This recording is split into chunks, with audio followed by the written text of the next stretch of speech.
بسم الله الرحمن الرحيم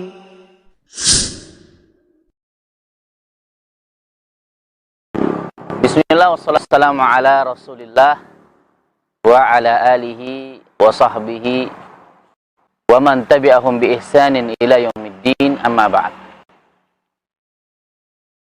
Kaum muslimin yang berbahagia, seringkali kita tidak menyadari akan alasan kehadiran kita di atas muka bumi ini. Kesibukan dunia terkadang melalaikan kita daripada tujuan kehidupan kita. Padahal kalau kita akrab dengan Al-Quran, kita akan melihat di dalam surat Az-Zariyat ayat 56 dan yang selanjutnya.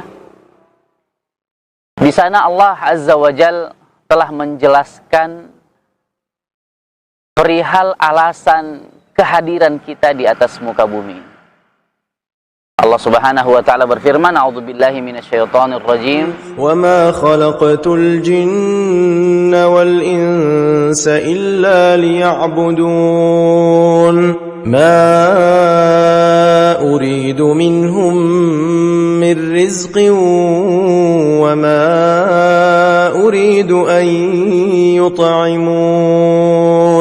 Innallaha huwar razzaqu dzul quwwatil matin." Allah Subhanahu wa taala mengaitkan antara tugas dan tanggung jawab kita untuk beribadah itu dengan persoalan mencari nafkah, mengais rezeki. Ini menunjukkan bahwasanya seseorang itu haruslah sadar bahwa ibadah tidak akan pernah memangkas jatah rezekinya. Sehingga orang beriman akan senantiasa merasa tenang dengan porsi rezeki yang telah Allah tetapkan untuk dirinya. Dan hasilnya dia tidak akan pernah merasa gusar, merasa terpotong jam produktifnya untuk menjawab panggilan azan, untuk kemudian memberikan waktu terbaiknya menghadiri majelis ilmu. Karena dia tahu rezeki telah Allah atur, bahwa beribadah kepada Allah tidak akan mengurangi jatah rezeki. Karena Allah mengaitkan persoalan rezeki dengan penunaian ibadah kita kepada Allah. Kaum muslimin yang berbahagia, terkadang kalau kita melihat pekerjaan ini, ketika kita mencari maisha, mencari nafkah, cukup melalaikan kita dari beribadah. Cukup melalaikan kita dari menuntut ilmu agama. Dan ini adalah sebuah fenomena yang banyak terjadi di antara kita.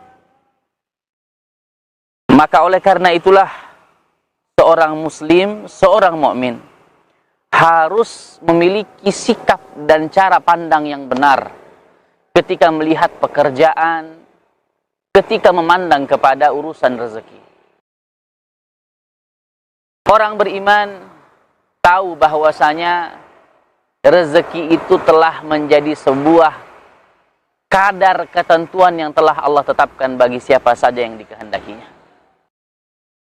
Allah Subhanahu wa taala berfirman di dalam surat Asy-Syura ayat 27, "Walau basatallahu ar-rizqa li'ibadihi labaghaw fil ardi walakin yunazzilu biqadarin ma yasha'. Innahu bi'ibadihi khabirum basir." Sesungguhnya Allah itu Maha mengetahui keadaan hambanya. Allah tahu siapa yang butuh dilapangkan rezekinya. Allah tahu siapa yang mesti dibatasi rezekinya. Allah Maha melihat dengan apa yang kita lakukan terhadap rezeki yang Allah Subhanahu wa taala berikan kepada kita. Oleh karena itu, sikap yang paling tepat yang harus kita miliki memandang persoalan rezeki dan pekerjaan adalah sifat qanaah. Disebutkan di dalam kitab Sunan Abi Daud, beliau menukilkan bab qanaah ketika membawakan hadis Nabi sallallahu alaihi wasallam. Nabi alaihi salatu wasallam bersabda, "Man asbaha minkum aminan fi sirbihi, mu'afan fi jasadihi, indahu qutu yaumihi, faka'annama khizat lahu dunya." Nabi sallallahu alaihi wasallam menyebutkan, siapa saja di antara kalian yang mendapati rasa aman pada rumahnya, pada keluarganya, pada masyarakatnya, dia dapati sehat jasadnya, sehat badannya, kemudian dia memiliki qutu yaumihi, makanan pokok pada hari itu, faka'annama khizat lahu dunya, maka seolah-olah dia telah mendapatkan dunia seluruhnya.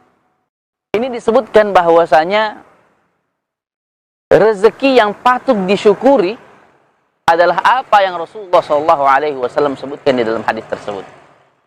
Yaitu apa? Rasa aman di rumah, di lingkungan, kemudian kesehatan yang kita miliki, rasa sehat yang dimiliki oleh keluarga kita, kemudian kita masih memiliki makanan pokok untuk kita konsumsi di hari ini.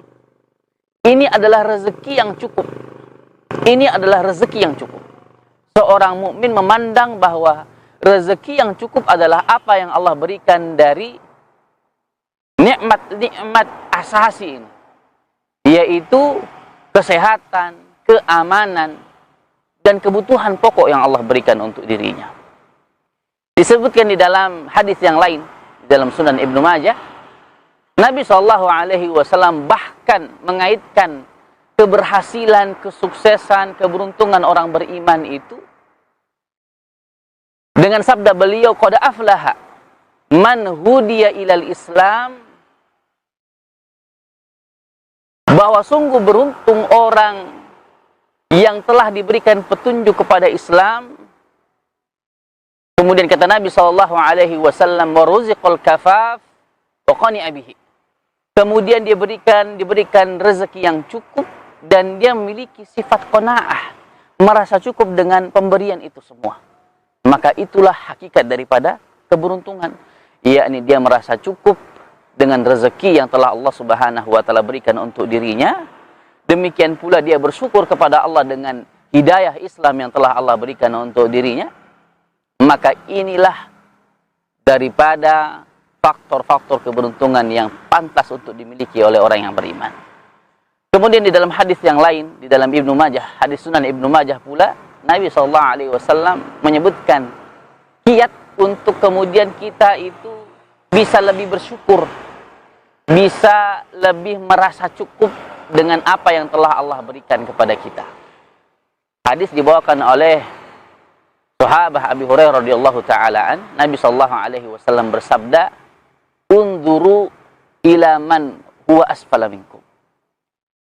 Pandanglah kepada orang yang berada di bawahmu. Wala tanzuru ila man huwa fawqakum. Dan jangan memandang kepada orang yang berada di atasmu dalam urusan dunia. Fa innahu ajdaru alla tazdaru ni'matallahi alaikum. Itu semua dalam rangka agar kemudian kita tidak meremehkan nikmat Allah yang telah Allah berikan untuk kita. Jadi penting bagi kita yang sudah mendapatkan rezeki cukup dari Allah untuk memandang kepada orang yang masih kekurangan di bawah kita. Jangan pernah memandang kepada orang yang lebih kaya daripada kita. Karena kapan kita memandang kepada orang yang lebih kaya, kita tidak akan pernah mendapatkan sifat qanaah tersebut. Kita akan meremehkan semua nikmat-nikmat Allah Subhanahu wa taala atas kita. Terakhir, doa yang dibawakan oleh Nabi SAW agar kemudian kita amalkan, agar kemudian kita senantiasa memiliki rasa cukup, terpelihara dari meminta-minta kepada manusia. Nabi SAW bersabda, Allahumma inni as'alukal huda wat-tuqa wal afafa wal ghina. Ya Allah, aku memohon kepadamu ketakwaan, petunjuk, dan sifat afaf, wal ghina, dan kecukupan. Semoga Allah Subhanahu wa ta'ala memberikan taufik dan hidayah kepada kita semua, agar kita bisa memandang dunia ini dengan pandangan yang sebenar-benarnya, sehingga kita bisa mengisi kehidupan kita dengan ibadah, dan bisa mencari nafkah sesuai dengan panduan-panduan yang telah diajarkan oleh Allah dan Rasulnya. Wallahu a'lam bishawab. Sallallahu ala nabiyyina Muhammad walhamdulillahi rabbil alamin.